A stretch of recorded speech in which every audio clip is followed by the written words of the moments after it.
Então, para quem está acessando aqui nossa sala pela primeira vez, nós somos do Grupo LAPEC, que é um laboratório de pesquisa em comunicação, consumo e cultura. Esse é o nosso quarto encontro e último encontro desse semestre. Os nossos primeiros encontros foram todos voltados a debates de livros, a essa pesquisa que ela é mais teórica mesmo.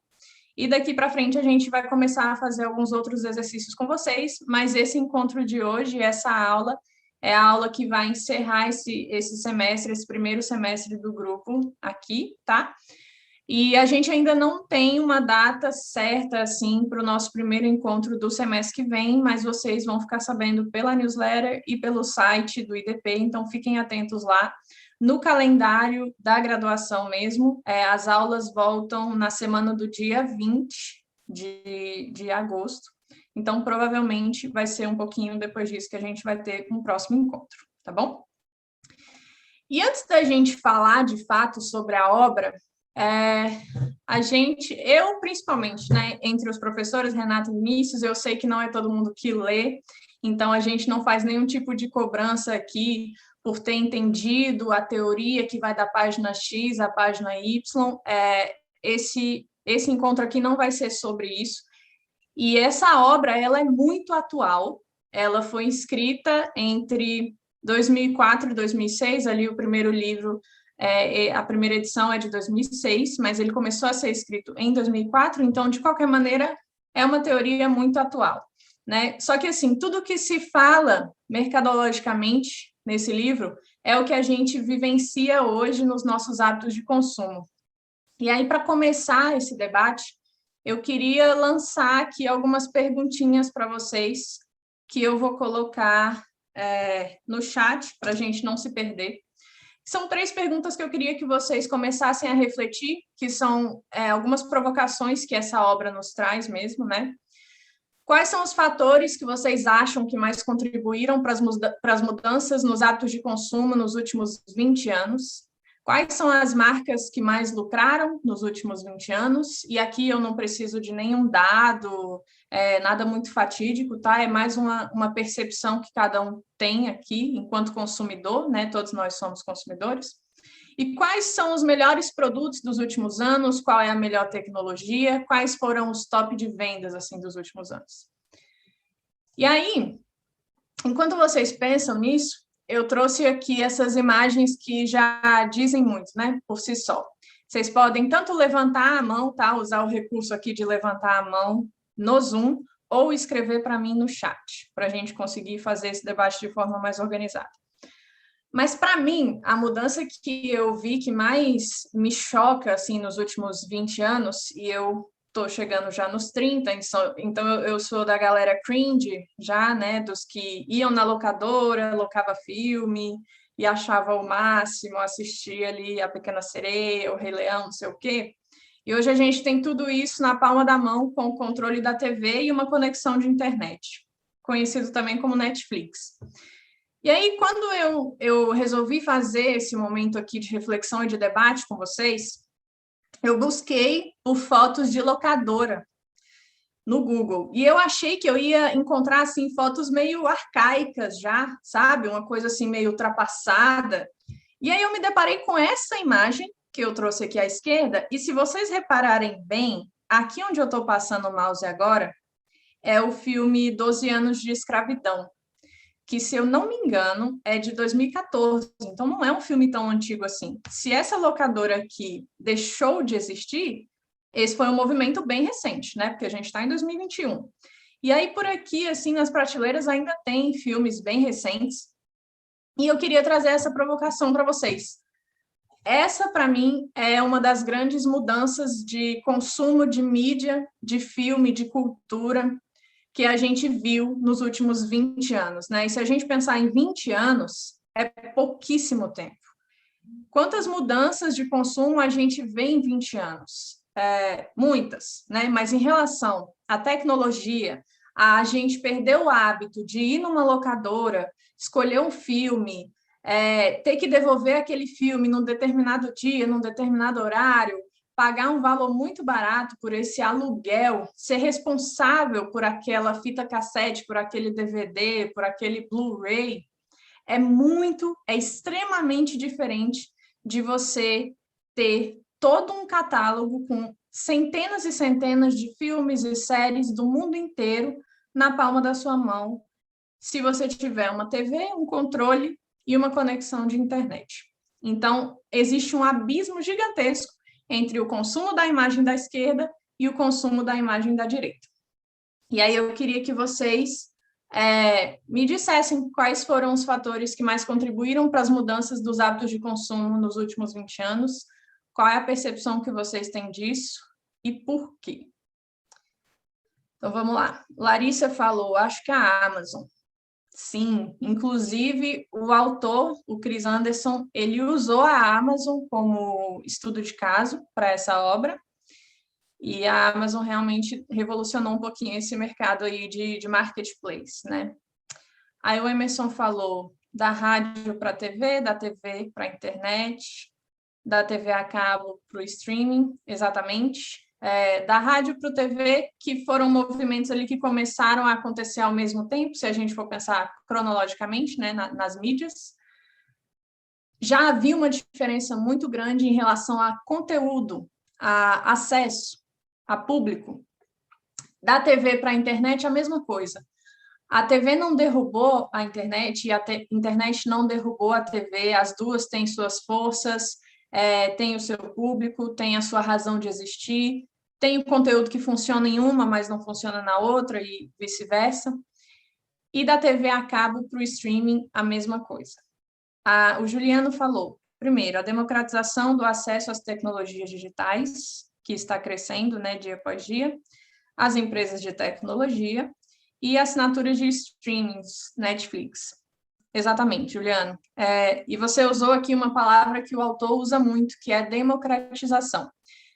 A maioria das mudanças de hábito de consumo que aconteceram não só nos últimos 20 anos, mas em toda a história da humanidade, aconteceu por esses dois fatores, que são os grandes dois fatores de mudança de hábito de consumo.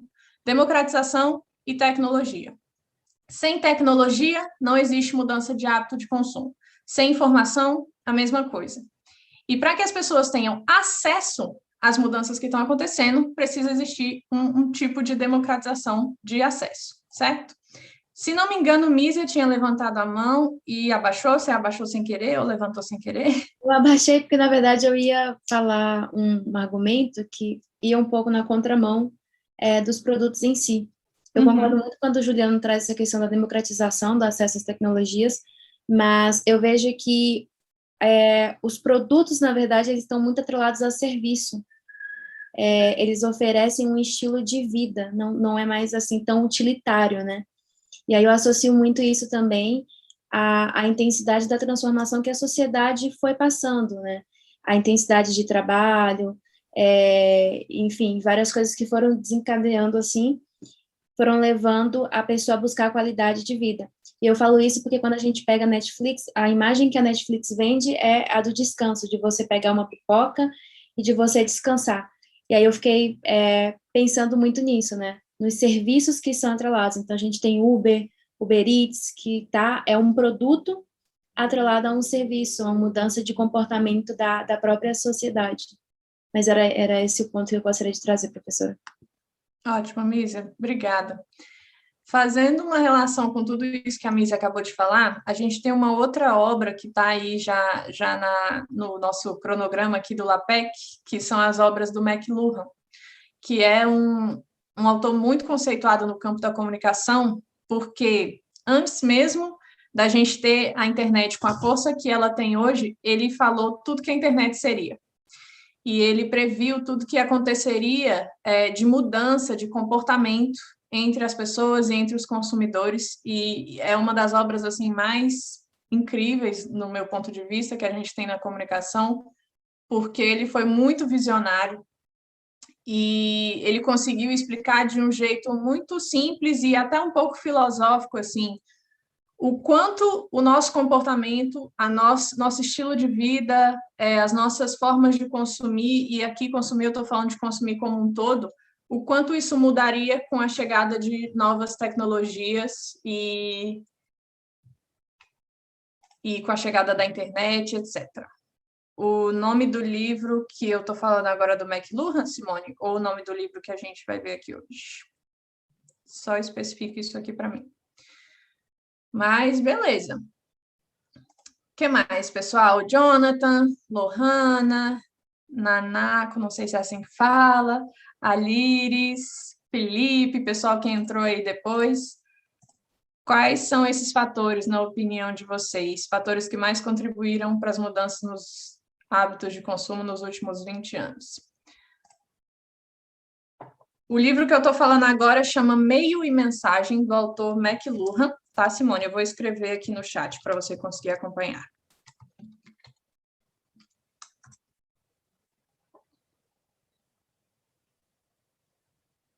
Enquanto vocês vão refletindo aí sobre essa questão ainda, eu vou começar a apresentar um pouquinho o nosso autor de hoje, para a gente contextualizar aí, a vida dele e conseguir entender um pouquinho melhor a obra, né? Como a gente falou para vocês lá no nosso primeiro encontro, não existe uma desassociação entre autor e obra, entre pesquisador e objeto de pesquisa. Essas duas coisas andam juntas e para estudar um, a gente precisa entender minimamente, assim, quem é essa pessoa por trás dessa pesquisa, quais foram as motivações, qual é a justificativa por essa pesquisa. E hoje a gente tem Chris Anderson, que se a gente dividir, né, daquele jeito muito interessante, que eu gosto muito, entre autores vivos e autores mortos, assim, quanto mais antiga é a obra, se o autor já morreu, mais densa, mais difícil é de ler. Não é o caso da obra de hoje. O livro de hoje é de um autor vivo, um físico, acadêmico, empreendedor, escritor. Nasceu em Londres em 61, ou seja, é jovem, relativamente jovem, né? Um autor aí de 60 anos. Foi editor-chefe da revista americana Wired até 2012, já tendo trabalhado nas revistas Science, Nature e The Economist.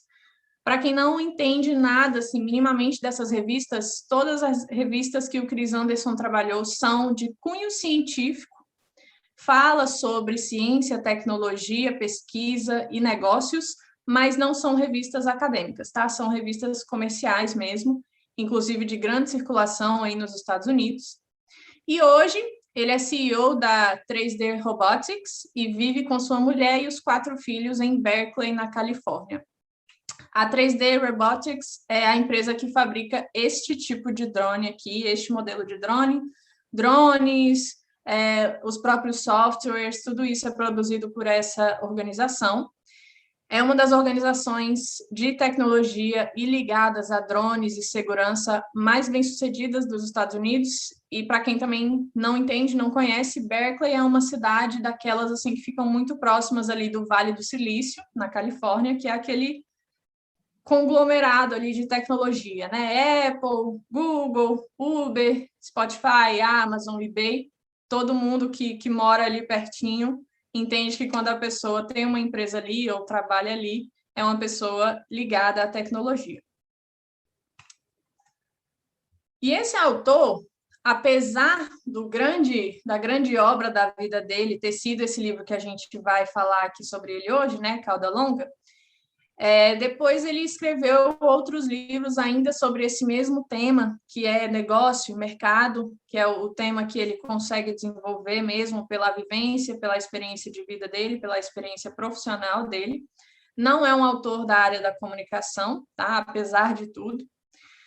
E na obra que a gente vai ler hoje, Cauda Longa, ele encerra a obra falando um pouquinho sobre o efeito psicológico de dar alguma coisa de graça para os consumidores e em como isso cria uma conexão com as pessoas e desperta ali uma vontade de comprar o produto, de experimentar, de pertencer àquela marca. E a outra obra, a obra seguinte que ele escreveu foi justamente sobre essa gratuidade e como ela tem um efeito emocional nos consumidores, se chama Free, Grátis, o Futuro dos Preços, que é de 2009. A obra mais recente dele é essa aqui, chama-se Makers, a Nova Revolução Industrial, que aqui já é quando ele voltou um pouquinho para o campo aí do estudo da internet, das mídias em si, e ele fala que a nova revolução industrial já está acontecendo, só que ela está acontecendo dentro da internet por conta da economia digital. E a obra que a gente vai ler hoje, por uma grande ironia do destino, ela começou em um dos artigos do Chris Anderson para a revista Wired, que foi uma das revistas que ele trabalhou e anos depois ele foi editor-chefe. Então, além de ter sido um grande, né, de ter virado um best-seller, foi também a obra que deu a oportunidade dele ser visto, dele ser lembrado dentro dessa organização, que é essa revista. E aí é por isso que eu coloquei essa data aqui, né? Em 2004 foi quando ele escreveu o artigo para a revista, terminou a pesquisa, e aí o editor-chefe, na época, achou muito interessante, pediu para que ele desse continuidade na pesquisa, e ele já tinha esse interesse naturalmente. E aí ele lançou o livro mesmo, completo, a obra completa, em 2016, que é essa obra aqui. Aqui a gente enviou por vocês, por e-mail,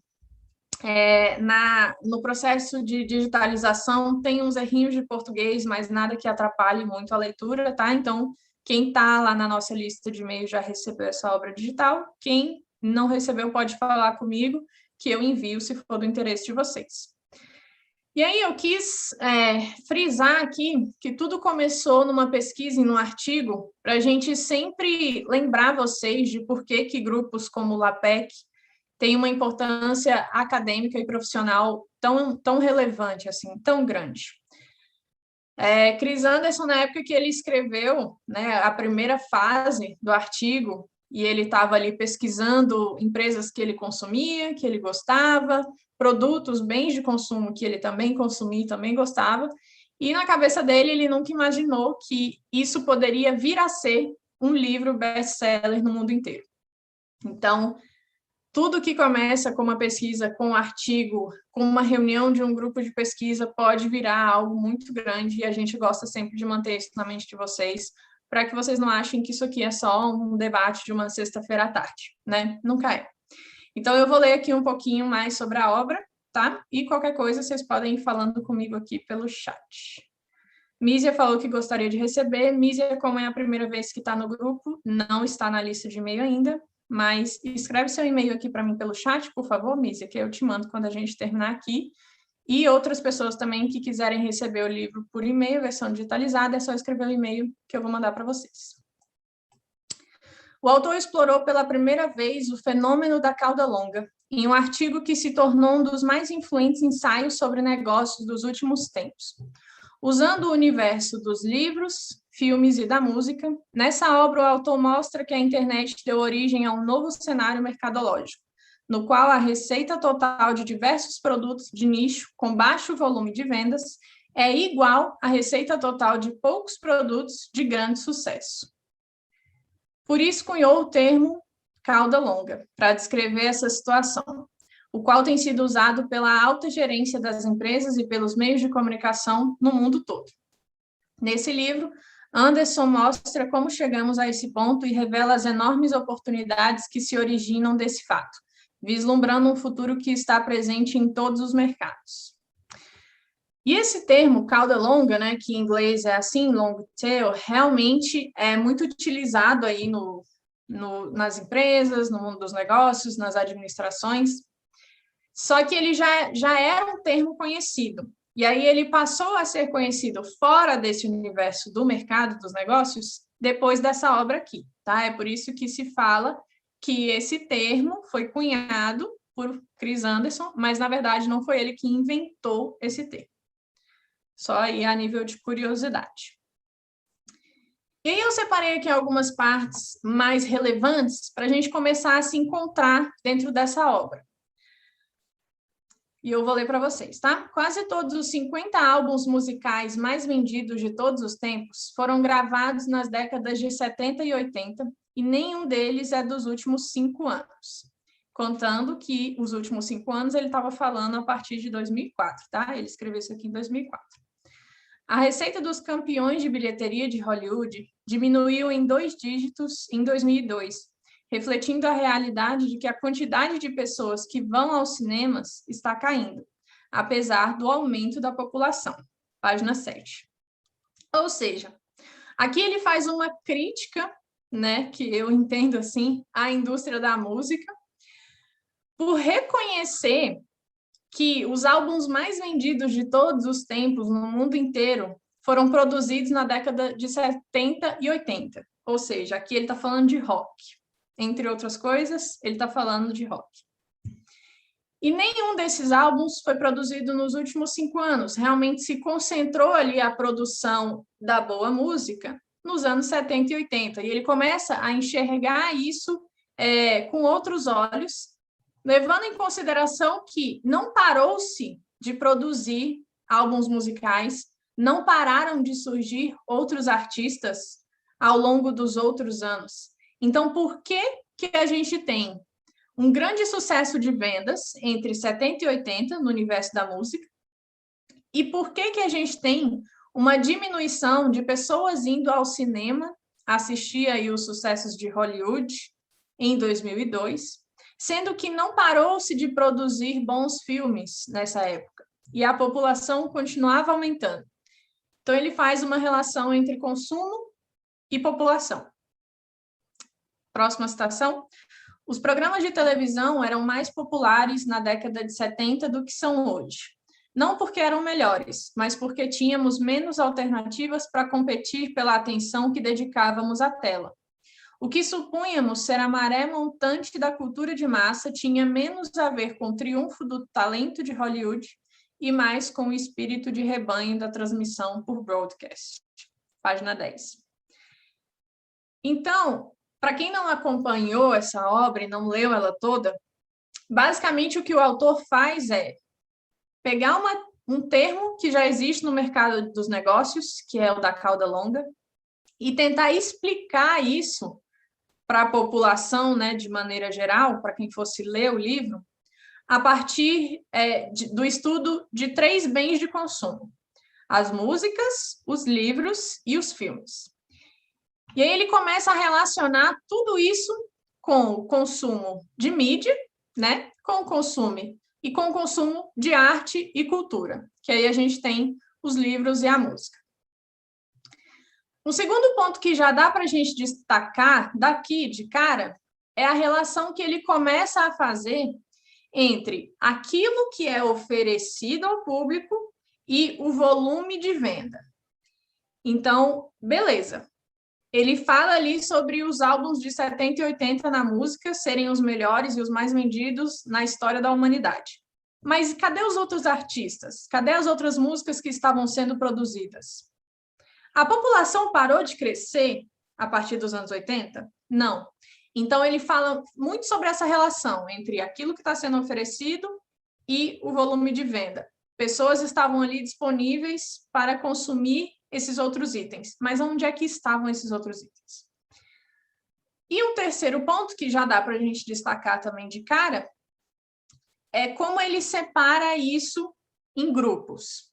Aqui, quando a gente fala de álbuns, de sucessos de Hollywood, de programas de televisão, a gente está falando de cultura de massa, que é totalmente ligada a um sistema, e um sistema que dá muito certo, né, que deu muito certo desde sua origem. A gente está falando de uma sociedade capitalista e a gente está falando de indústrias e mercados que estão totalmente ligadas ao capital, ao lucro.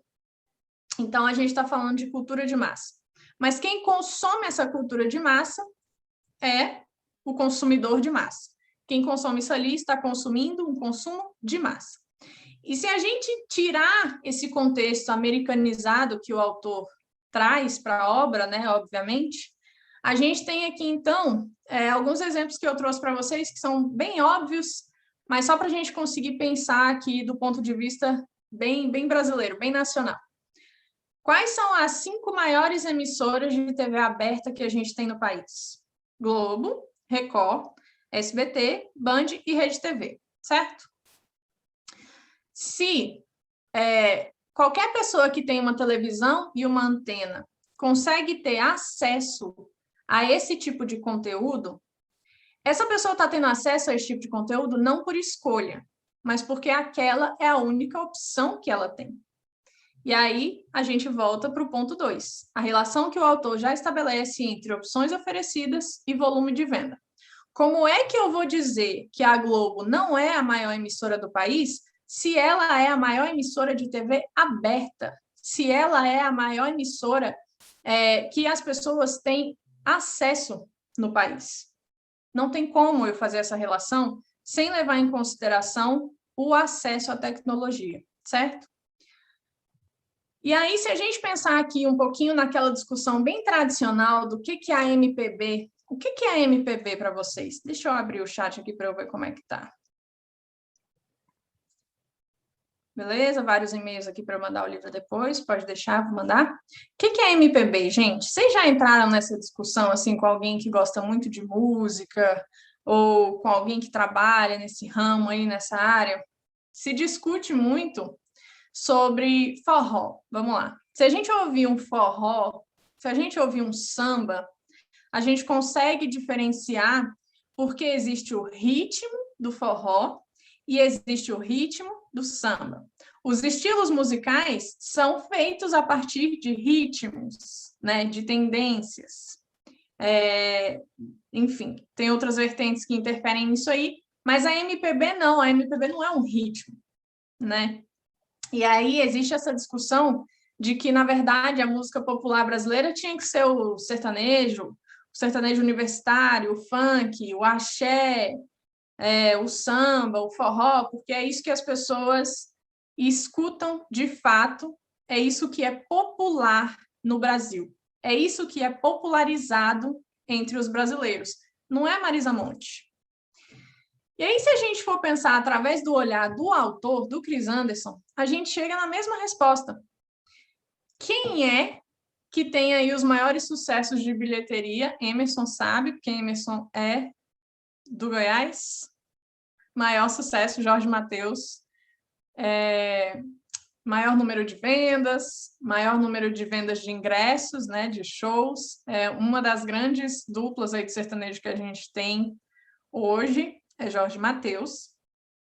Mas como é que as pessoas não vão gostar de Jorge Mateus e vão gostar daquela banda de rock finlandês se elas não têm acesso à banda de rock finlandês? Se essa banda de rock finlandês não aparece em entrevistas na maior emissora de TV pública, de TV aberta que a gente tem no país. Como é que isso vai acontecer?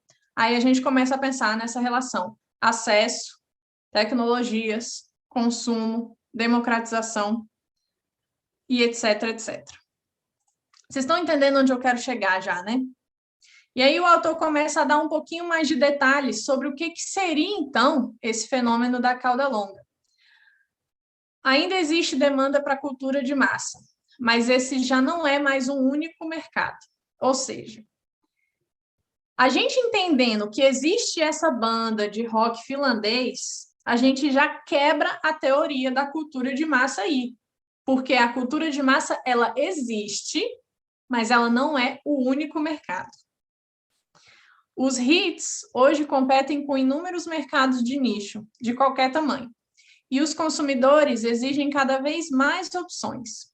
A era do tamanho único está chegando ao fim e em seu lugar está surgindo algo novo, o mercado de variedades.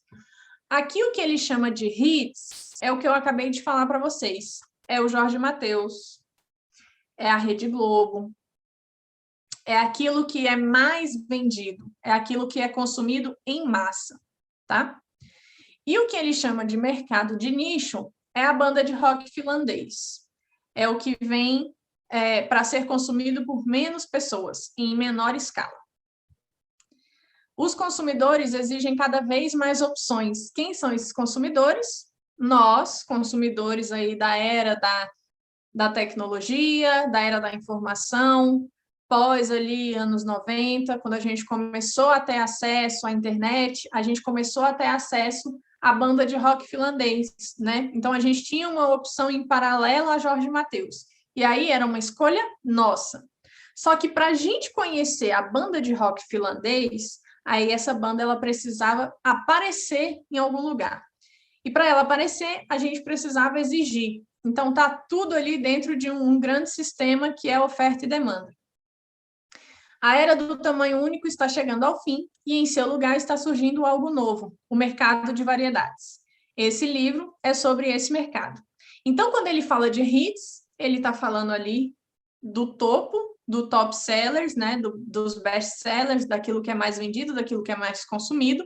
E quando ele fala do mercado de variedades, ele está falando daquilo que está em oposição, se a gente for pensar no gráfico da cauda longa, né, que é o que forma a cauda mesmo. É o mercado de variedades ou o mercado de nicho.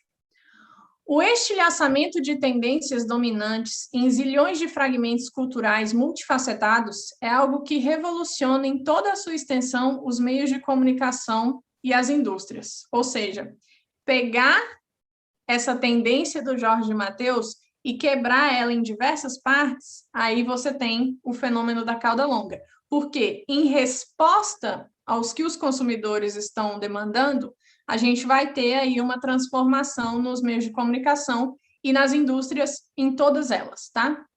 Aqui eu estou falando de música, porque o autor fala muito sobre esse consumo de massa, né, de cultura de massa, e para a gente conseguir compreender melhor. Mas vocês podem adaptar esse pensamento para qualquer indústria.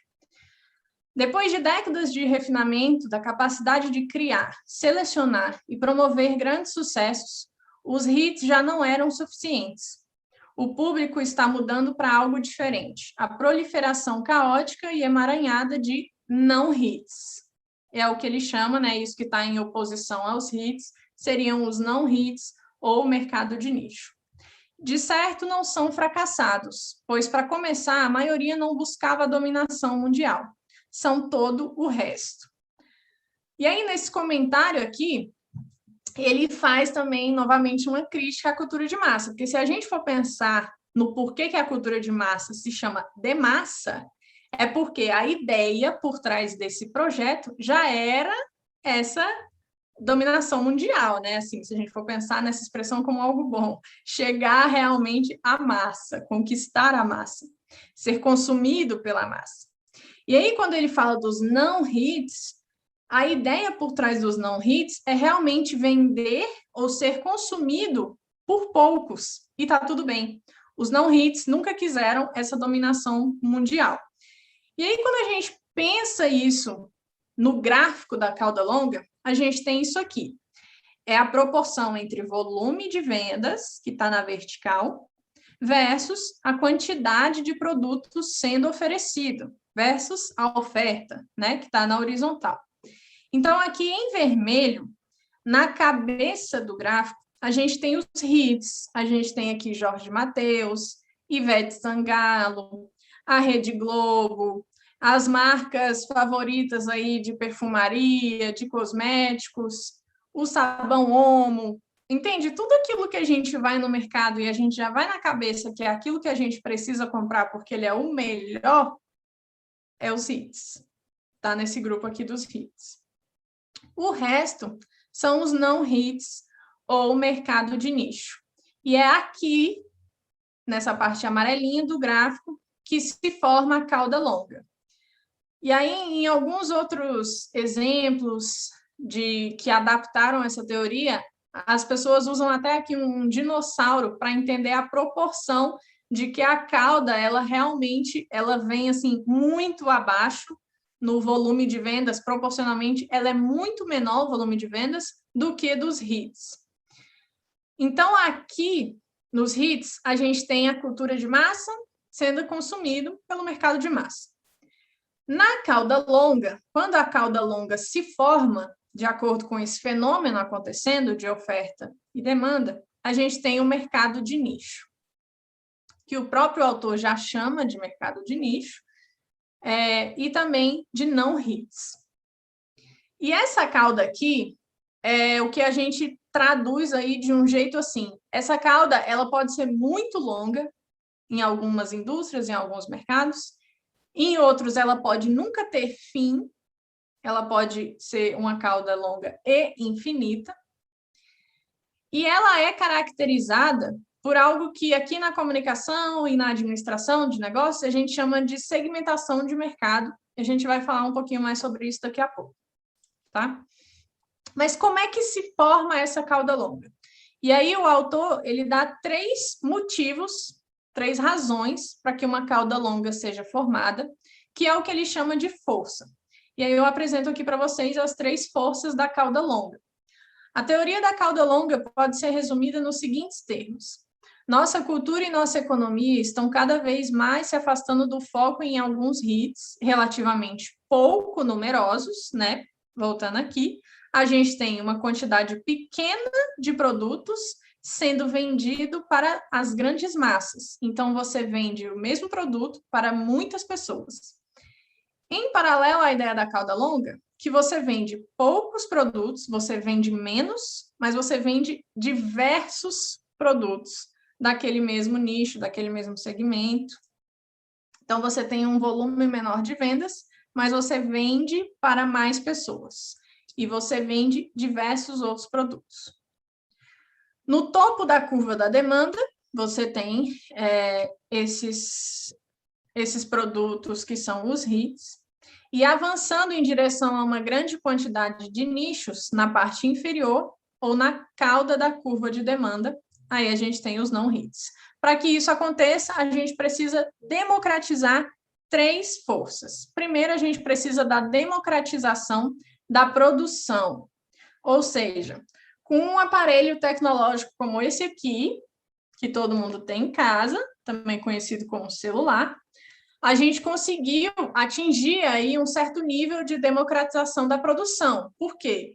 Nesse aparelho aqui, eu consigo me conectar à internet. Eu não preciso ter um celular e um computador, e uma impressora, e um notebook, e um tablet, e um pendrive. Eu preciso ter um celular, certo? Com esse aparelho aqui, eu consigo tirar fotos em HD, e eu consigo gravar vídeos em 4K, que há uns 20 anos atrás era inimaginável a gente pensar que isso seria possível, porque esse tipo de tecnologia só estava nas mãos de grandes produtores. Então, hoje, com isso aqui acontecendo, isso aqui estando na minha mão, eu consigo produzir, por exemplo, um produto digital, um curso, ou eu consigo produzir um ensaio fotográfico dos produtos da minha lojinha. E aí é isso que a gente chama de democratização na produção.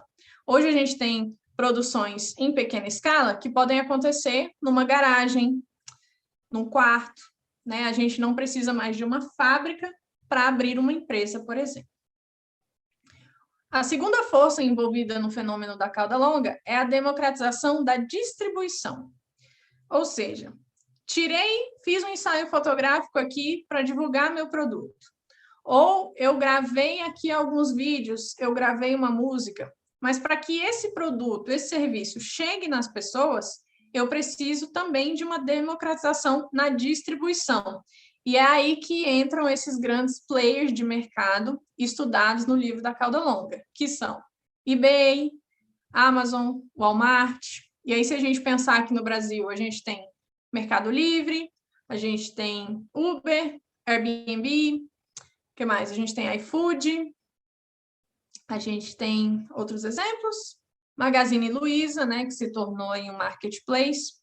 Todos os canais que fazem essa ligação entre o produtor e o consumidor em relação à distribuição daquele produto está democratizando a distribuição. Porque se não fossem esses canais, né, essas grandes empresas, pequenos empreendedores teriam que ter um orçamento destinado somente a isso. Então, a pessoa que tem ali uma lojinha, a pessoa que consegue produzir um sabonete artesanal na garagem dela, a pessoa que consegue produzir bolos e doces na cozinha dela, de maneira também artesanal, ela não precisa ter o próprio e-commerce.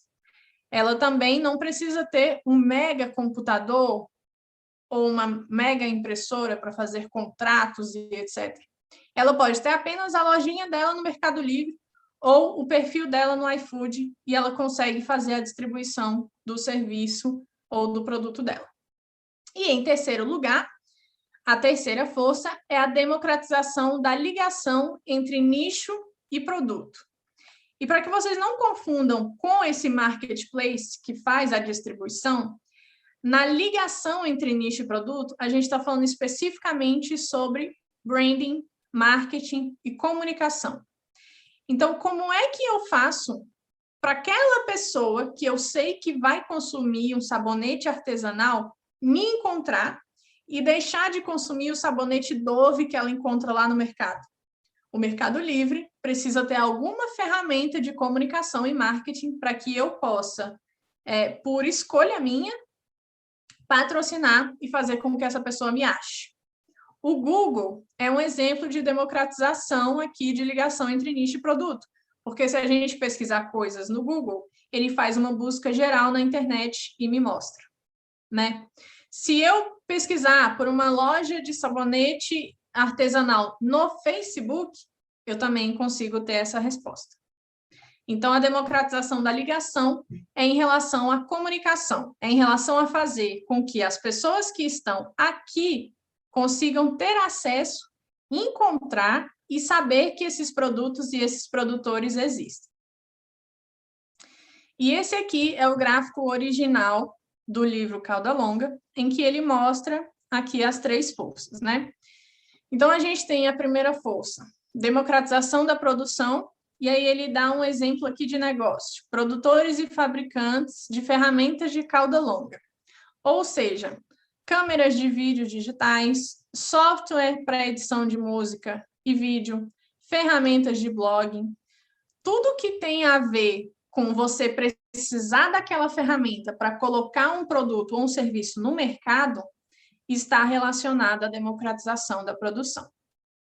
Se eu tenho lá na ponta um site como o YouTube, que pode gerar renda, né, de verdade assim, para as pessoas, por menor que seja, um artista produzindo a música dele em casa, gravando com o celular, fazendo a edição desse vídeo, desse áudio, com um software gratuito de edição, ele consegue viabilizar um produto no YouTube, certo? E aí isso tem a ver com democratização de produção. Quando a gente fala somente do YouTube, aí a gente está falando de democratizar a distribuição. E nisso, o autor dá o nome de agregadores da cauda longa. Ou seja, sem esses agregadores, isso aqui não seria possível. Ou poderia ser possível, mas financeiramente não seria viável para uma grande parcela da população. E a terceira força é a ligação da oferta e demanda. Ou seja, filtros da cauda longa. Quem fazem esses filtros? Recomendações do Google, dos blogs, das redes sociais. Quando a gente entra numa loja online e você consegue ver o review dos produtos, né, o que as pessoas acharam de quem comprou aquele produto, a opinião das pessoas, aquilo ali já é uma ligação de oferta e demanda, porque é muito mais fácil você consumir quando você tem uma avaliação de uma pessoa real ali por trás e você tem uma avaliação também real. É muito mais fácil para você fazer essa tomada de decisão.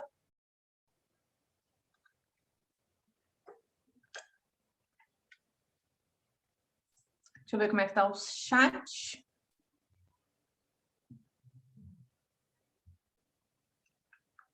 Marisa Monte é bem melhor, por óbvio.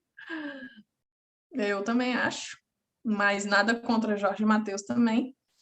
Ele fala que a cauda longa está, de fato, cheia de lixo. Ele fala isso mesmo, justamente por existir essa democratização, certo? Se você está democratizando 3 frentes para viabilizar a entrada de novos produtos e novos serviços, nem tudo aquilo que está sendo produzido é de qualidade. E a gente sabe disso, né? Quem nunca comprou alguma coisa aí e quando chegou você falou, ué, mas era isso? Quem nunca pagou por um produto que você só teria acesso digitalmente dali uns dias e você se decepcionou? Obviamente, se você está abrindo aí as portas e democratizando os espaços, nem todo mundo que vai produzir algo de qualidade, infelizmente. E isso tudo que o autor mostra nesse livro, nada mais é do que a segmentação de mercado, né? Que dentro da comunicação, a gente usa para atingir um público mais específico, para lançar um produto, para fazer uma pesquisa de mercado. E tem a ver com esses 3 pilares aqui básicos, que a gente pode ver num formato de funil, porque nem tudo que entra sai do mesmo jeito, né? Então, assim, em primeiro lugar, você tem um mercado de atuação, e para você conseguir formar a cauda longa, você precisa nichar esse produto dentro desse mercado de atuação. E para você conseguir chegar com que esse produto seja ainda mais valioso e esteja ainda mais presente nessa cauda longa para que ela realmente aconteça, você precisa subnichar. E aí é o que ele fala sobre o valor dos produtos não hits e hits. Porque enquanto você tem um volume pequeno de produtos sendo vendido para muitas pessoas, se você for comparar com o número de muitos outros produtos muito mais subnichados sendo vendidos para poucas pessoas, eles conseguem superar esse valor aqui e esse volume de vendas. Para quem? Para os players de mercado, obviamente. Aí a gente está falando da Amazon, do eBay, do Mercado Livre, de fato. Porque para essa parte da cauda longa, que é a pessoa que democratiza a distribuição, ele vai lucrar muito mais. Mas para mim, que sou uma lojinha de um sabonete artesanal, eu preciso vender muito para lucrar, certo? Então, vou dar um exemplo aqui só para clarear as ideias. O que seria um mercado de atuação? Mercado alimentício. Dentro do mercado alimentício, aí a gente tem diferentes nichos, né? Aí a gente tem a comida saudável, aí a gente tem os restaurantes, ou a gente tem os deliveries, e eu vou usar aqui no meu exemplo o nicho de delivery. Então, eu vendo apenas pela plataforma do iFood, por exemplo. Para subnichar ainda mais esse meu produto, eu poderia vender apenas lanches veganos e vegetarianos.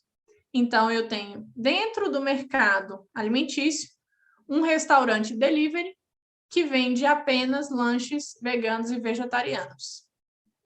Isso seria uma segmentação de mercado. Dando um outro exemplo, para que vocês tenham isso assim muito fixado na ideia, na memória de vocês, eu trouxe aqui um hit e um não hit. Um best-seller e um livro que eu não sei quem estaria interessado. Mas do lado dos hits, a gente tem como é que chama isso aqui, gente? Trilogia? Acho que não, trilogia deve ser só 3, né? Mas a gente tem aqui todo o combo do Harry Potter, que foi um grande sucesso de vendas em vários países, não atingiu um país inteiro. Foi adaptado por Hollywood, virou filme, aquela coisa toda. Aqui a gente tem o hit, a gente tem um único produto, que é esse combo do Harry Potter, sendo vendido num grande volume de vendas. Em contraponto a isso, para que se forme o fenômeno da cauda longa, eu tenho outros livros que interessariam um número menor de pessoas, mas que ainda assim essas pessoas existiriam. Por exemplo, eu trouxe aqui Fisiologia de Sementes de Plantas Cultivadas. Quem estaria interessado, eu não sei. Mas eu tirei esse print do site da Amazon. Então, dá para a gente entender que realmente existe alguém interessado que estava lá sendo vendido, tinha várias avaliações, e é isso mesmo, entendeu? Em contraponto ao que é vendido em um grande volume, sempre vai existir alguém interessado num produto ou num serviço. Se a gente for resumir a ideia do que é a cauda longa, é isso. É a ideia de que a humanidade chegou num ponto de demanda que sempre vai existir alguém interessado num produto ou num serviço. Eu, enquanto produtora, preciso aparecer, preciso chegar a essas pessoas. Mas eu posso ter a certeza de que produzindo um sabonete artesanal na minha garagem, eu vou vender esse sabonete artesanal para alguém. A teoria gira em torno dessa ideia. E aí, se a gente for pensar aqui na cultura de massa, de mídia brasileira. A gente tem, em contraponto aos hits, que são Globo, SBT, Rede TV, Band, a gente tem todos os canais de TV fechada. Aí a gente tem CNN, Animal Planet, Canal Off, Glitz, Canal I, TNT, Fox e por aí vai. Se a gente for pensar num grande player de mercado que contribui nessa democratização da distribuição, um exemplo seria o Spotify, certo? Que é justamente a empresa que viabilizou a possibilidade da gente ter essa banda de rock finlandês sendo tocada para quem quiser ouvir rock finlandês em algum momento. Você não precisa ser um artista top hits, best-seller, que lota shows para você ter um perfil no Spotify. Você não precisa disso. Em contraponto, a cultura de massa que é vendida com a música no Brasil, a gente tem bandas de K-pop, que são cultura de massa lá na Coreia. Aqui não. Aqui eles não são top hits. Se você trouxer uma banda de K-pop para um grande estádio brasileiro, você só vai lotar esse estádio se essa banda for fazer esse único show e se esse ingresso for barato. Mas, de maneira geral, não é o tipo de música consumido pela cultura de massa. Se você fizer uma pesquisa no Brasil, você vai entender que a grande maioria da população nunca nem ouviu falar em K-pop. Mas faz essa mesma pesquisa e pergunte pela Ivete Sangalo. Pergunte pela dupla Jorge Mateus. Isso é a cultura de massa em contraponto com a cauda longa. E aí eu queria que vocês me dissessem aí quais são os outros exemplos que a gente pode citar, levando em consideração o fenômeno da cauda longa. E se está claro para vocês essa ideia aqui até agora? Comentários, dúvidas? Bom, tudo bem. Vamos voltar então aqui para a apresentação. E qualquer intervenção vocês podem fazer aí pelo chat, tá? Ou podem abrir o microfone e falar comigo. Mas continuando, para fechar a obra, ele apresenta para a gente 9 regras dos agregadores de cauda longa. Só relembrando aqui que os agregadores são os responsáveis por fazer a democratização da distribuição, tá? Então, enquanto a gente discute aqui sobre as 9 regras, vocês podem pensar aí no mercado brasileiro, no Mercado Livre, no Magazine Luiza, nas lojas americanas. E a pesquisa que ele fez, né, incluía a Amazon, o eBay, e um outro que eu nunca lembro o nome, mas a gente não tem aqui, a gente não usa aqui. E essas 9 regras são: movimente os estoques para dentro ou para fora. Ou seja, você precisa ter novos produtos sendo vendidos, sendo oferecidos, para que essa cauda longa realmente seja longa, né? Para que realmente exista uma cauda longa. Então, uma loja, como um desses players de mercado, um desses marketplaces, ela não pode oferecer só os best-sellers. Se fosse uma livraria, não poderia oferecer só os livros do Harry Potter, só um catálogo com 10 ou 20 obras. Para que a cauda longa aconteça, você precisa movimentar o seu estoque. A segunda regra é: deixe os clientes fazerem o trabalho. O que ele quer dizer com isso? Quando você inclui os clientes no seu processo de comunicação, no seu processo de produção, você começa a entender quais são as tendências de mercado, você começa a ter ideias para os seus produtos, para os seus serviços, porque tudo isso vem de pessoas que já estão consumindo determinados produtos e serviços, né? Então, deixar os clientes fazer o trabalho tem a ver com fazer aqueles reviews que a gente encontra, né, nesses sites, nesse tipo de canal de distribuição. Tem a ver com deixar os clientes avaliarem de 0 a 5 estrelas, ou uma nota de 0 a 5, de 0 a 10, justificar ou não, incluir o cliente, os consumidores, as pessoas nesse processo de fato. A regra 3, um método de distribuição não é adequado a todas as situações, que é o que a gente precisa levar em consideração quando a gente fala, por exemplo, de iFood, em contraponto com ter o seu próprio e-commerce. Se você vende um produto perecível, você precisa estar num player que vai ter um motoqueiro pronto para buscar o seu produto numa determinada hora, e isso vai chegar no seu cliente numa outra determinada hora, dentro do prazo de validade daquilo que se vende. Então, a distribuição não é adequada a todas as situações, a todos os produtos, a todos os clientes, e muito menos a todos os consumidores. Se você mora num lugar muito remoto e o seu cliente, esse cliente que mora num lugar muito remoto, vai ter que pagar quase o valor do produto de frete, talvez você precise repensar a sua distribuição. E aí isso também faz parte dessa formação da cauda longa, porque não adianta apenas oferecer, não adianta apenas aparecer para esses clientes, você precisa viabilizar, né, essa distribuição. Quarto ponto, quarta regra, um produto não atende a todas as necessidades. Que é exatamente o que a gente fala, por exemplo, sobre o consumo de mídia. Se eu consumir na minha casa apenas a Rede Globo, eu vou ter sempre acesso ao mesmo conteúdo jornalístico, as mesmas editorias, as mesmas opiniões, não é mesmo? Que mais?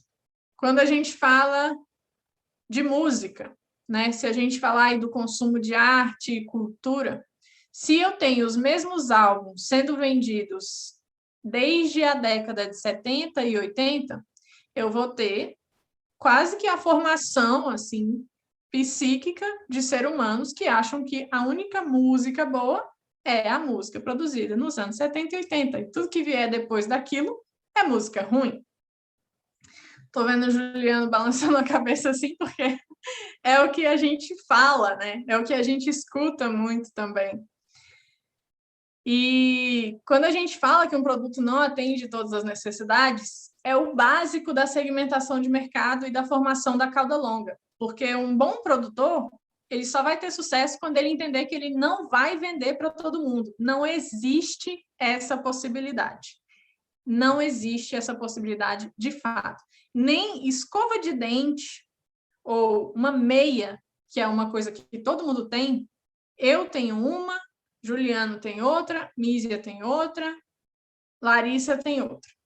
E se eu quiser ter uma escova de bambu orgânico, eu tenho esse direito de fazer essa escolha, e eu tenho todas as ferramentas necessárias para eu encontrar essa escova de bambu.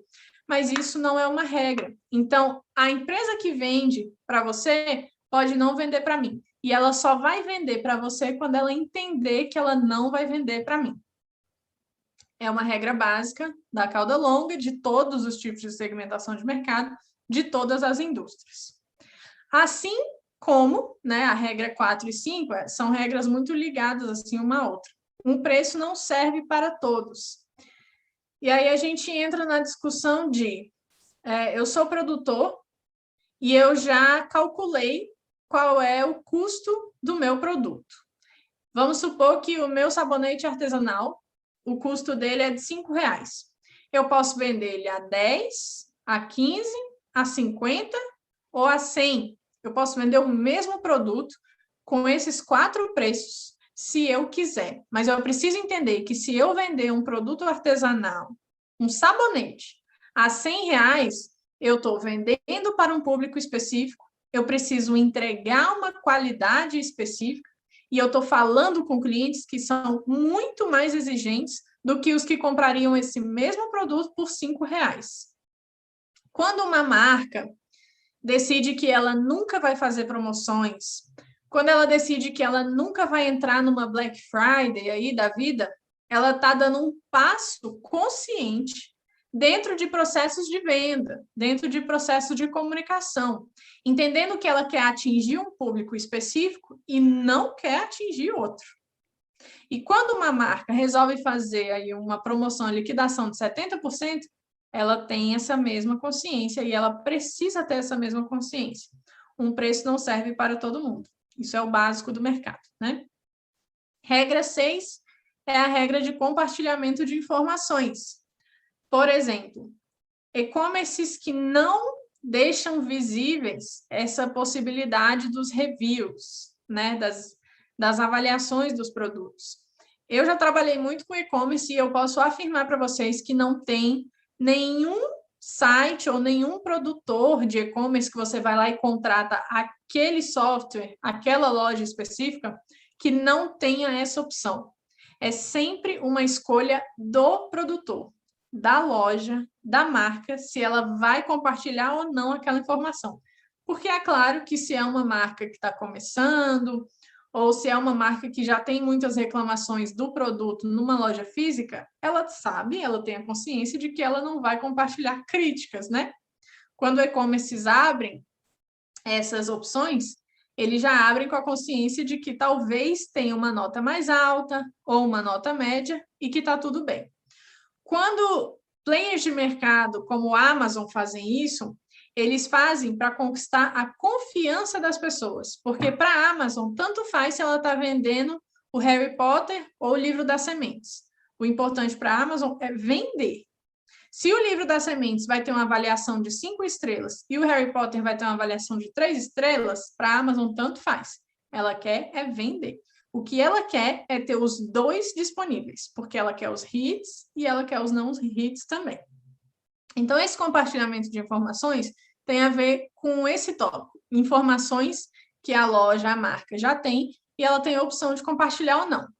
Sabe quando a gente vai fazer uma compra online, e aí você busca alguma coisa do tipo bota preta, num site de calçados, e aí aparecem 300 botas pretas, mas você pode classificar aquela lista ali numa ordem de preço, de menor para maior, de maior para menor, por tamanho dos calçados ou por classificação. A ordem de classificação de mais vendidos ou de mais bem avaliados tem a ver com compartilhamento de informações. A regra 7 é a regra pense e, não ou, que é esse exemplo que eu acabei de falar do livro. Para a Amazon, é muito mais interessante para ela vender o livro do Harry Potter e das sementes, e de moda, e de negócios, e de tecnologia, do que vender apenas o Harry Potter para muitas pessoas, porque ela já sabe que isso não vai acontecer. Vai chegar um momento em que todo mundo já vai ter lido Harry Potter e aquilo ali vai perder relevância. Se ela tiver Harry Potter e sementes, e tecnologia, e negócios, ela vai continuar sempre vendendo e a máquina vai continuar sempre girando. A regra 8, ao fazer o seu trabalho, confie no mercado. Ou seja, confie que o fenômeno da cauda longa, ele realmente vai acontecer. Porque essa é uma tendência que já vem acontecendo desde o início da era da economia digital. Desde o início dos anos 2000, quando a gente começou a acessar sites e pensar, então eu posso comprar isso aqui sem sair de casa? Quando a gente começou a criar nossas contas na Netflix e a gente viu que ali a gente tinha a possibilidade de ter muito mais filmes, séries, seriados, documentários do que seria possível numa locadora física, né? Regra 9, compreenda o poder da gratuidade. Ou seja, se for possível, ofereça sempre algo gratuito para você ganhar aquele cliente. E isso vai desde coisas muito pequenas, como, por exemplo, a gente vai numa sorveteria gourmet e você pode experimentar o sorvete antes de escolher qual bola você vai querer no seu potinho lá. É uma colherzinha para você. Mas imagina que para a sorveteria, se entrar 100 clientes ali dentro num dia, e os 100 clientes quiserem provar uma colherzinha, no final do mês, existiu ali uma gratuidade de sorvete que é num volume muito grande, não é só uma colherzinha. Então, precisa se pensar nisso também. Só que a sorveteria que oferece isso, ela sempre vai sair na frente da sorveteria que não oferece, porque a sorveteria que não oferece está lidando com risco. E se o cliente não quisesse aquele sabor, mas ele fosse gostar muito daquele outro? Se ele tivesse experimentado, ele teria essa certeza. Então, o poder da gratuidade, ele diminui esses riscos. E se a gente for pensar numa proporção um pouco maior, tem uma loja de cosméticos que as meninas aqui do grupo devem conhecer, chama-se Quem Disse Berenice. É uma loja de maquiagem, acessórios, hidratantes, ali um pouquinho de cosmético também, que é filha do Boticário, é um braço aí da empresa o Boticário, ou seja, né, tem no país inteiro, está aí nos maiores shoppings, é uma loja que tem um orçamento grande. Sempre, anualmente, no dia do beijo, que eu não sei exatamente quando é, mas é no primeiro semestre do ano, onde não tem tantas oportunidades ali de promoção, de datas comemorativas, eles fazem o dia do beijo, que é assim: você leva a embalagem de um batom que não está usado, quer dizer, que está usado, você já usou o batom inteiro, de qualquer marca, você leva esse produto lá na loja, eles vão reciclar essa embalagem, que é de plástico, né?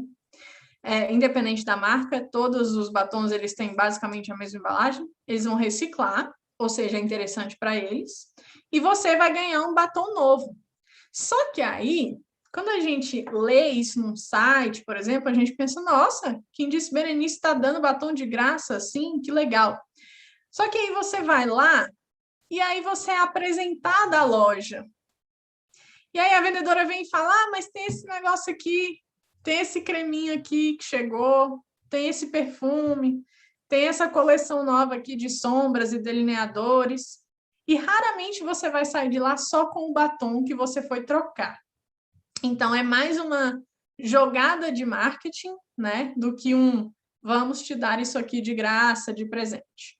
Não existe isso na sociedade capitalista, né? A gente está cansado de saber que aquele compre 5 e pague 4 nunca existiu.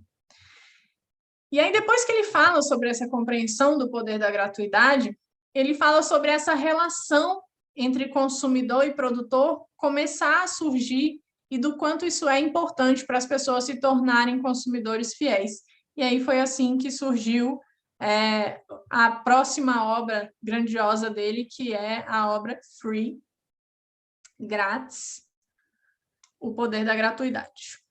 Bom, pessoal, é isso. Deixa eu ver aqui o chat como é que tá. Outros e-mails, pode deixar. Eu vou anotar os e-mails de vocês. Bom,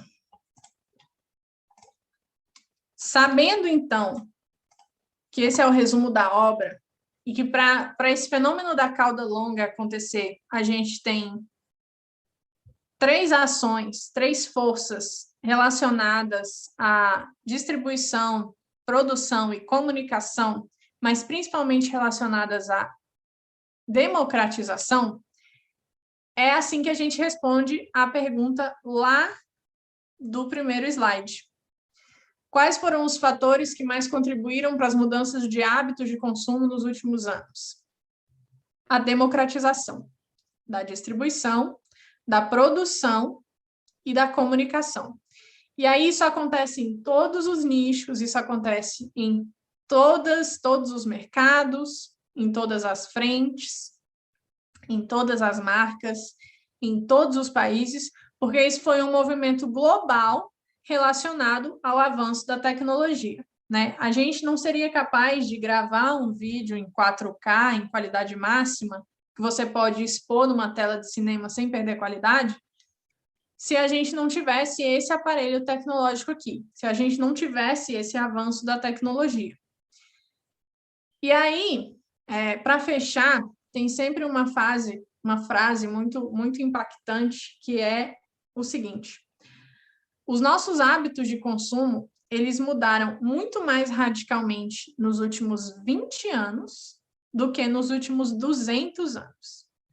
Se a gente excluir os últimos 20 anos da história da humanidade e a gente pensar nos hábitos de consumo de 200 anos atrás, a transformação foi muito pequena.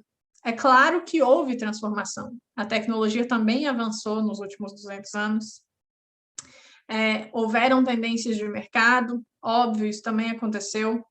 Existe uma diferença de comportamento de consumidor, que também aconteceu, mas nesse espaço de tempo, a proporção da mudança foi muito menor do que no espaço de tempo mais recente, que é o de 20 anos.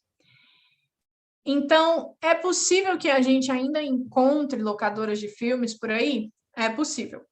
Mas, agora, hoje, se a gente for pensar num gráfico de cauda longa, a Netflix é o hit e as locadoras são os não hits, porque tem muito menos gente consumindo do que consumindo a Netflix, proporcionalmente, né?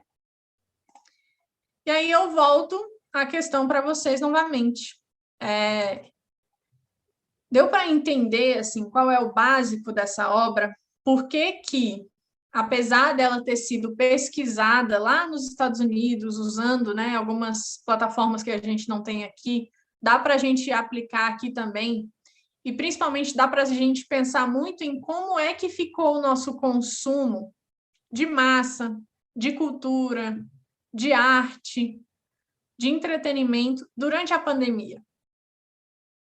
Como é que ficou isso aí para vocês? Porque eu, que nunca fui uma pessoa de série, nunca tive muita paciência, assim, maratonar, nunca consegui, enfim, não sou essa pessoa, não tenho esse perfil, comecei a ser, porque estava sobrando tempo. E aí, nesse tempo que estava sobrando, a gente queria ocupar esse tempo a todo custo. E aí é aquilo, né? Netflix é um hit, o controle está ali do lado, você começa a consumir, consumir, consumir, quando você viu, toda uma série aí em uma semana. O que altera o nosso comportamento, que foi alterado por causa da tecnologia, que foi alterado por conta da democratização de todas essas ferramentas, e aí é sempre esse ciclo. E a pergunta que eu faço aqui para vocês é: se vocês fossem Chris Anderson escrevendo essa teoria aqui hoje, como é que vocês acham que ficaria esse nosso consumo e esse nosso comportamento pelos próximos 20 anos? Porque a gente já vivenciou essa experiência. A gente já está passando pela pandemia. Se Deus quiser, a gente já está no final da pandemia. Como é que vai ser o nosso consumo pós-pandemia? Será que a gente vai saturar de Netflix? Será que a gente vai saturar de Jorge Mateus? Como é que vocês acham que fica esse consumo? E aí eu queria ouvir a opinião de cada um de vocês.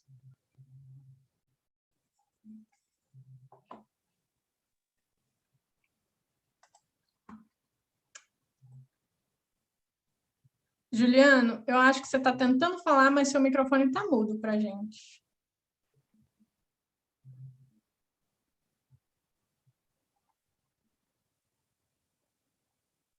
Não.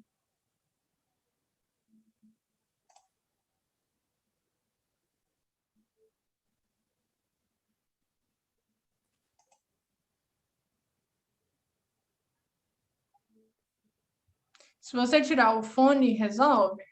Deve ser alguma coisa. Consegue me ouvir? Sim. Sim.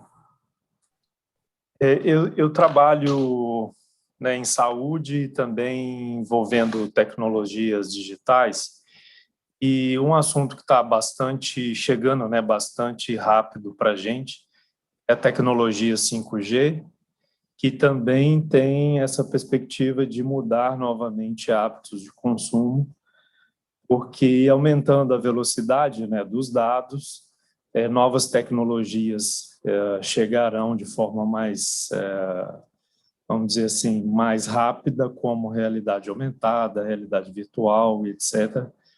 E pelo que se está modelando, isso vai chegar muito caro para a gente, né? Num primeiro momento, e aí possivelmente pode-se criar vácuos e vazios, né, na sociedade por conta desse acesso, considerando, né, os altos valores, e criar novamente empresas que se destaquem na oferta de produtos, né, que são acessíveis a poucos grupos, né? E o que fique mesmo para o acesso da massa sejam produtos de melhor qualidade, ou de baixa qualidade, e isso vai se formando uma cultura da sociedade, né, eu imagino.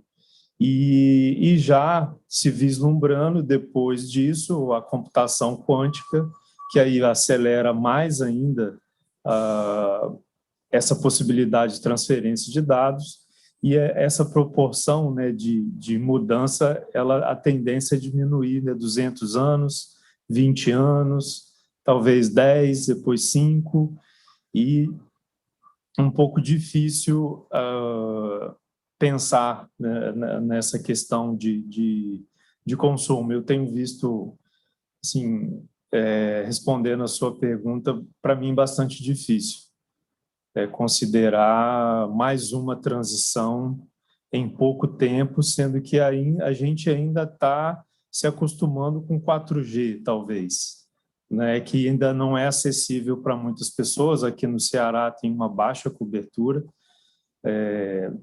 principalmente não cobertura, mas de acesso a celulares, a tecnologia mesmo, né? Não seria nem questão de cobertura, mas e aí a gente fica com dificuldade de oferecer serviços de saúde, por exemplo, como uma marcação de consulta por WhatsApp, que poderia facilitar bastante. A gente não consegue porque o offline ainda é uma proporção muito grande. Então, eu olhando assim para a minha área, eu acho bastante difícil esse pensamento ainda. Ok, mas você já trouxe contribuições muito relevantes e eu acho que fazem muito sentido, assim. Em relação ao 3G, em Brasília, a situação é bem parecida. Eu acho que não dá nem para falar que a gente já vive, né, uma realidade 4G no Brasil. Acho que não dá para afirmar isso ainda.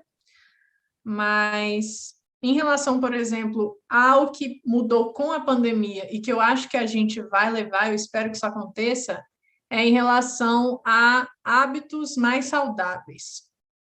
Todo mundo, de repente, começou a tomar um shot para a imunidade de manhã, sabendo que aquilo não faz nenhum efeito, né? Eu espero que as pessoas saibam, mas todo mundo, de repente, começou a tirar o tênis do armário e dar uma corridinha no parque porque precisava estar com o sistema imune em dia.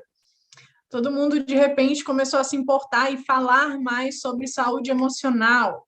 E aí eu acho que por conta de todo o caos que a gente viveu assim mundialmente nos primeiros meses da pandemia, muito pânico, muito medo, as pessoas pensaram, pera, então tem alguma coisa que eu possa fazer em relação a isso? Talvez eu comece a fazer. E aí já tem mais de um ano que a gente está nessa situação, então se as pessoas que pegaram firme ali numa atividade física, num momento de lazer, num momento de relaxamento, se elas já pegaram firme, elas já criaram esse hábito, né? E aí, se isso acontece numa escala global, a gente tem uma mudança de comportamento gigantesca. Então, eu acho e eu espero que essa mudança realmente aconteça. Do que me vem à cabeça, assim, eu acho que isso é o que eu tenho de mais claro. Mas vamos falar, então, de maneira pessoal? Porque isso também tem um impacto bem grande, porque nós somos micro-influenciadores dentro dos nossos círculos sociais, né? Vamos pensar aqui na teoria da cauda longa e pensar na venda de álcool em gel que tenha uma essência específica de calêndula, porque a pessoa não gosta de álcool em gel puro, que não tem cheiro de nada. Se você pensar no produto álcool em gel para um público ali hospitalar, ele é um hit. Se você pensar no álcool em gel, tamanho viagem, que vira um chaveiro e tem uma essência de calêndula, ele é um não hit. Tem muito menos pessoas procurando por isso e ele tem uma chance muito menor de ser vendido em escala, em grande escala. Esse era o tipo de produto que eu não usava, assim, nunca tive costume de ter um álcool em gel na bolsa. Mas hoje eu acho muito necessário, e não é só por causa da pandemia, eu não sei como é que está isso para vocês, mas assim, para mim, depois que eu comecei a andar com álcool em gel e virei a louca do álcool em gel e passava álcool em gel em tudo e em todas as pessoas, eu comecei a ver o quanto a gente tem as mãos sujas, não é mesmo? Porque a gente vai no banco, tecla ali onde todo mundo teclou, entra no carro, dirige até um restaurante, depois você... Um restaurante não, uma hamburgueria. Aí você pega o hambúrguer ali com a mão e, de repente, o negócio que estava lá no banco está dentro da sua boca e você já ingeriu. E aí eu comecei a pensar sobre isso e falei, ok, talvez um potinho de álcool em gel eu vá levar para o resto da vida. Outro hábito que eu vi muito as pessoas da minha família fazer é não entrar em casa com os calçados, que a gente veio da rua, que é um hábito já muito tradicional ali nas culturas orientais, né? A galera que encara o ambiente da casa também como algo energético e não quer a energia da rua, porque é uma energia suja e de muita gente, muita energia, não quer aquilo dentro de casa. Mesmo se a gente não pensar por esse lado, não é mais um hábito que traz uma sensação de higiene para uma população que já é muito higiênica, que lava muitas mãos, que toma muitos banhos, que usa desodorante, que é o brasileiro, de maneira geral, né? Sem contar as exceções. Mas eu acho que, pensando assim no que a pandemia trouxe de mudança de hábito e na teoria da cauda longa, eu trago esses dois exemplos para vocês. Mas alguém quer destacar algum exemplo aí que viveu de maneira pessoal e acha que vai pegar esse hábito para a vida toda mesmo?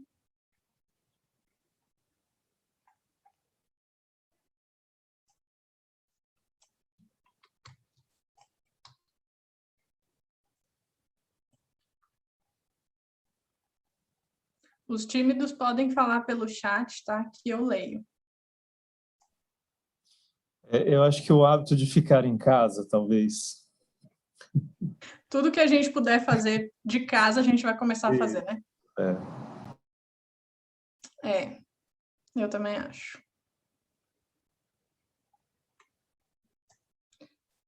As pessoas que fazem pesquisa de comportamento, que normalmente é o pessoal aí da sociologia, eles preveem uma onda de vamos sair de casa, viver uma vida louca, fazer tudo que a gente não fez e depois isso vai cair e a gente vai voltar aí para o que antes era o normal, né? Enfim, de acordo com o que era normal para cada um. Se você gosta de sair de casa, ou muito baladeiro, ou fazer compras mesmo, assim, já tinha essa vida adaptada para o ambiente fora de casa, isso vai continuar acontecendo. Mas antes disso acontecer, a gente vai sair muito de casa e a gente vai fazer muitas festas e tudo vai virar um motivo para sair de casa e celebrar, encontrar pessoas, socializar, e aí depois isso decai.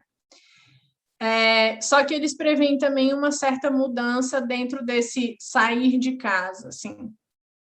Os eventos tendem a ser mais intimistas, porque a sensação de medo ainda vai estar muito presente na nossa cabeça. Então, grandes eventos como carnaval, talvez a gente tenha uma certa dificuldade de encarar eventos como esse, assim, tão breve. Se for um carnaval no ano que vem já, por exemplo. Mas aí são coisas ainda não muito assertivas, né?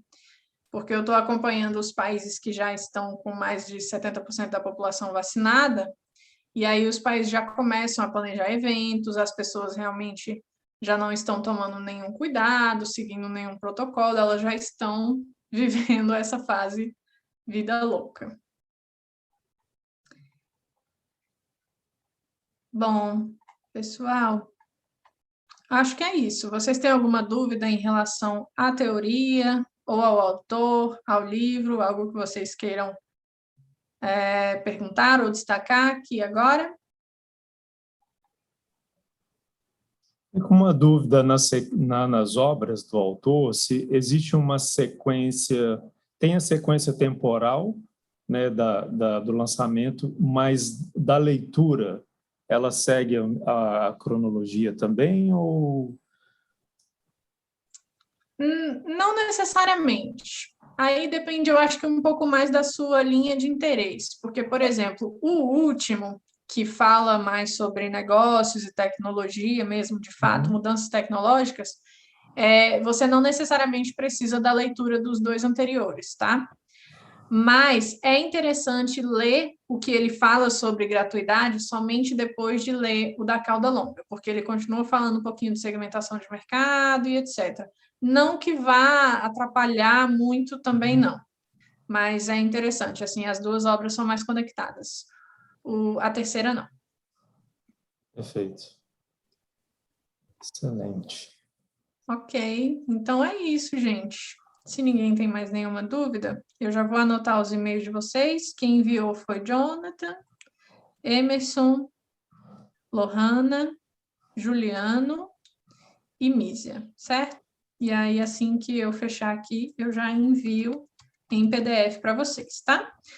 Obrigado. Bom, como eu destaquei no início, normalmente nesse momento a gente faz aqui um momento de tira dúvidas e já fala sobre a próxima reunião, mas a gente ainda não tem essa data marcada.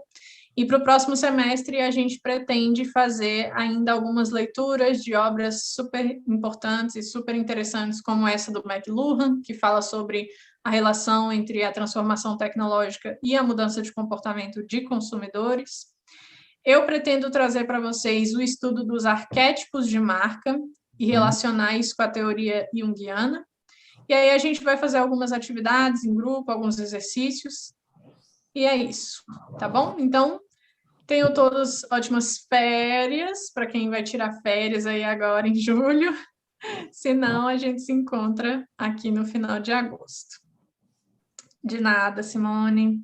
Obrigada, Juliano, Mísia, Simone, Larissa, Jonathan, Lohana, Nanaco e a Liris pela participação de vocês, e a gente se vê muito em breve, eu espero.